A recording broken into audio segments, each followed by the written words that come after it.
जी की रिपोर्ट आ रही है और उसमें बहुत बड़ा भ्रष्टाचार हुआ है और ये सीएजी की रिपोर्ट में आया है कि 2002 करोड़ रुपए का भ्रष्टाचार उसमें जितना मैंने पढ़ा है। इनके घोटाले थे, सारे घोटाले सामने आएंगे। हॉस्पिटल का घोटाला था, मोहल्ला क्लिनिक का घोटाला, जो पाप किए हैं उसकी सजा तो मिलेगी। 2 साल से हजारों छापे मारे गए, सारे जेल में डाल दिए गए, सारी जगह जांच कर ली, कुछ नहीं मिला आज तक। सबसे पहले काम क्या किया इन्होंने कि बाबा साहब डॉक्टर भीमराव अंबेडकर की तस्वीर हटा दी।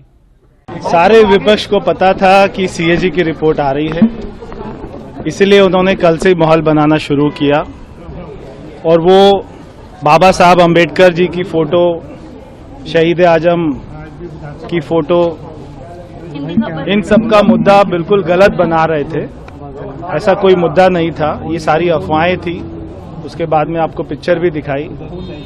ये बात उनको अच्छे से पता थी कि सीएजी की रिपोर्ट आ रही है और उसमें बहुत बड़ा भ्रष्टाचार हुआ है और ये सीएजी की रिपोर्ट में आया है कि 2002 करोड़ रुपए का भ्रष्टाचार उसमें जितना मैंने पढ़ा है और उसके बाद में पढ़ेंगे, अगले दिन में इसकी चर्चा होगी, सारी बातें आपके सामने आएंगी। शीश महल भी सर सामने आने वाला है, शीश महल भी सामने आने वाला है। देखिए, सारे इनके जितने भी करप्शन थे, चाहे वो शीश महल था, चाहे वो जल बोर्ड का घोटाला था, चाहे वो क्लासरूम का घोटाला था, चाहे वो स्कूल्स का घोटाला था, जो भी इनके घोटाले थे सारे घोटाले सामने आएंगे। हॉस्पिटल का घोटाला था, मोहल्ला क्लिनिक का घोटाला था।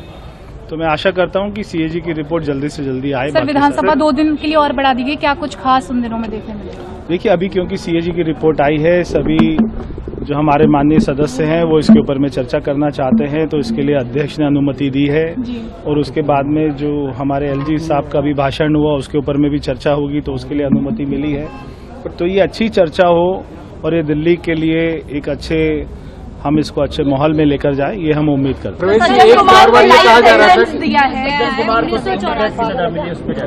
जो पाप किए हैं उसकी सजा तो मिलेगी।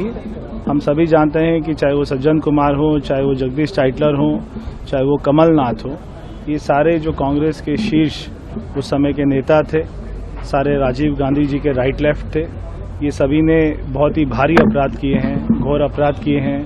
सारे हमारे सिख भाइयों के गले में टायर डालकर उनको जिंदा जलाया गया। मैं तब खाली 7 साल का था, मैंने ये सब अपनी आंखों से देखा था। हम उस समय केशवपुरम में रहते थे। एक दिन मैं सुबह उठा, मैंने देखा कि चारों तरफ में आग लगी हुई है, कैसे लोगों को मारा जा रहा है।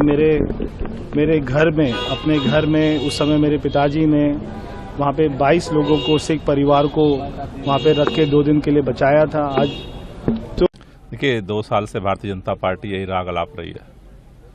2 साल से इन्होंने सारी एजेंसियों को लगाया, ईडी को लगाया, सीबीआई को लगाया। 2 साल से हजारों छापे मारे गए, सारे जेल में डाल दिए गए, सारी जगह जांच कर ली, कुछ नहीं मिला आज तक। भारतीय जनता पार्टी केवल काम से बचने के लिए नए हथकंडे ढूंढ रही है, बहाने ढूंढ रही है। इन्होंने वादा किया था कि पहली कैबिनेट में हम 2500 महिलाओं के लिए पास करेंगे। 8 मार्च को उनके खाते में पैसा जाएगा। क्या पहली कैबिनेट मीटिंग हो गई? किसी का आता पता नहीं है। क्या इन्होंने पहली मीटिंग में विधानसभा के अंदर सबसे पहले काम क्या किया इन्होंने कि बाबा साहब डॉक्टर भीमराव अंबेडकर की तस्वीर हटा दी, शहीद आजम भगत सिंह की तस्वीर हटा दी। यही उपलब्धि है इनकी सरकार बनने के बाद। जहां तक इसकी बात है तो जांच तो सारा इन्होंने किया, सब कुछ खंगाला इन्होंने। देखो, हम तो हर जांच के लिए तैयार हैं, लेकिन ये देश जानना चाहता है कि ये जो मोदी जी और अडानी जी के भ्रष्टाचार को लेकर के चारों तरफ आवाज उठी, उसकी जांच कब होगी?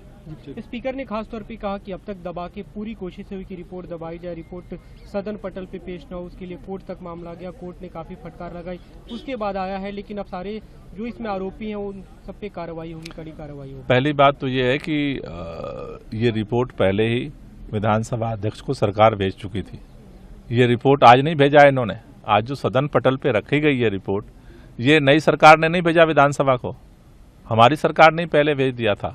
देखो, कुल मिलाकर के भारतीय जनता पार्टी का एक रवैया, अभी प्राथमिक रवैया जो दिख रहा है, काम करने से सरकार भागना चाहती है और नए बहाने ढूंढ रही है। एक अंतिम सवाल सर, आज एलजी ने सदन को संबोधित किया, उन्होंने सरकार की कई बातें गिनाई, कहा कि हम काम शुरू कर चुके हैं नई सरकार में, यमुना सफाई से उसका अभियान शुरू हो गया, आने वाले दिनों में सारे जितने वादे थे सब पूरे करेंगे। उनका ये भी कहना था कि जो दम्भ होता है किसी का नहीं चलता। पहली बात तो यह है कि यमुना में जो काम पहले से हो रहा था, सरकार तो शपथ ली बाद में। हाँ, विजुअल जो है गाड़ी का पहले चलाया गया तो पहले ही हो सकता था। मेरा कहना है कि देखो ये 2-4 दिन का ये स्टंट चल सकता है। काम करने के लिए दिल्ली के लोगों ने उनको मौका दिया है। जुमलेबाजी से ये काम नहीं होगा, काम करना पड़ेगा। चलो, अभी चर्चा सीएजी की रिपोर्ट टेबल हुई है और एक पार्ट हुआ है, एक रिपोर्ट हुई है। अभी उस पर सदस्य बात करना चाहते हैं तो उसको अभी कंटिन्यू रखा जाएगा 27 को, और उसके बाद उसको पब्लिक अकाउंट्स कमेटी को भेजा जाएगा फर्दर एक्शन के लिए।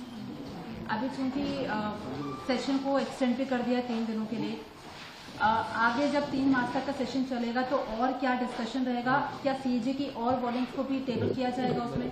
देखिए, अभी चूंकि एक वॉल्यूम हुआ है, एक पार्ट हुआ है, एक सीएजी रिपोर्ट आई है, अभी बाकी सब बाकी है, तो आने वाले दिनों में और भी रिपोर्ट आने की पूरी संभावना है। क्या हम एक्सपेक्ट कर सकते हैं कि 3 मार्च में भी कोई सेकेंड वॉल्यूम टेबल हो सकता है? बिल्कुल होगा, जरूर होगा।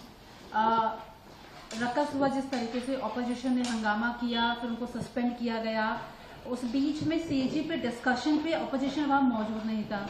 अब कैसे समझे, क्योंकि क्या कंक्लूजन? क्योंकि उन्होंने जो कदम उठाया वो बहुत ही गैर संवैधानिक था, और उपराज्यपाल के संबोधन में इस प्रकार से विपक्ष का गैर जिम्मेदार रवैया जो है वो सबने देखा, तो इसलिए सदन को की गरिमा को जो उससे, और जो एथिक्स जिसको कहेंगे, और जो व्यवहार जो देखा गया, वो किसी भी तौर पर उस व्यवहार को अच्छा नहीं माना जा सकता।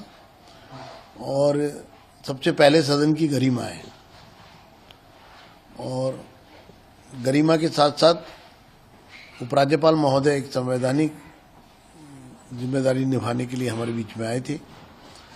ऐसे में उपराज्यपाल महोदय के अभिभाषण के दौरान विपक्ष द्वारा किया गया जो भी कृत्य वो निंदनीय है।